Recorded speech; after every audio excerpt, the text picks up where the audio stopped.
দেখো ময়দা ছানা আমার বারবার ময়দা বলি, আটা ছানা আমার কমপ্লিট। মানে 11টা টোটাল রুটি হয়েছে।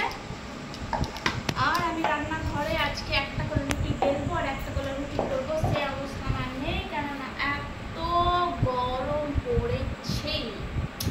তার জন্য আমি এখানেই রুটি বেলবো, থালাতে গোল গোল করে রান্নাঘরে নিয়ে যাবো, ফটফট করে ভেজে নেবো।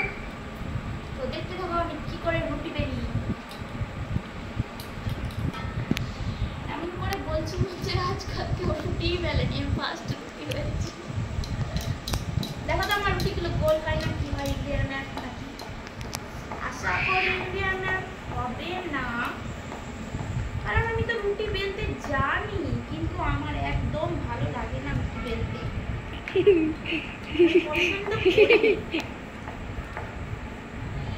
পছন্দ করিনি, কিন্তু তবুও আমাকে বেলতে হবেই। তো তোমরা যদি বলো সব থেকে বোরিং কাজ কি লাগে, সব থেকে বোরিং কাজ আমাকে লাগে খিচুড়ি রান্না করতে আর এই রুটি।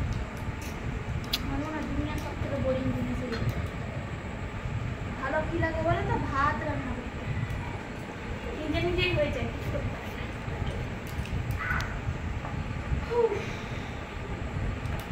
চলো আমি ফটাফট রুটিগুলো বেলে নিই। যদি গোল গোল রুটি তোমরা খেতে চাও, তো না কামড়ে না ছিঁড়ে গোটা গোটা খাও।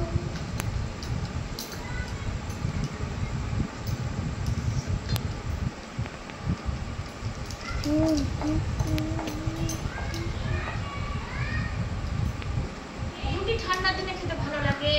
তারপরে হয়তো 4 দিন 5 দিন রুটি খেলাম না, তখন ইচ্ছা করে যে না আজকে রুটি খাবো, খুব ভালো লাগে যে না আজকে রুটি খাবো। কিন্তু ডেইলি ডেইলি রুটি দেখেও না ইচ্ছা করবে না, আমার একদম ভালো লাগে না। তোমরা ভাবছো কি রুটি আগে বেলা নিলে কিন্তু ফুলবে? তোমাদের দেখাবো আমি ভাজার টাইমে কেমন গোল গোল হয় রুটি ফুলে। আমার ভাজার স্টাইল আর টেকনিকটা দেখবে না, তোমরা চমকে যাবা।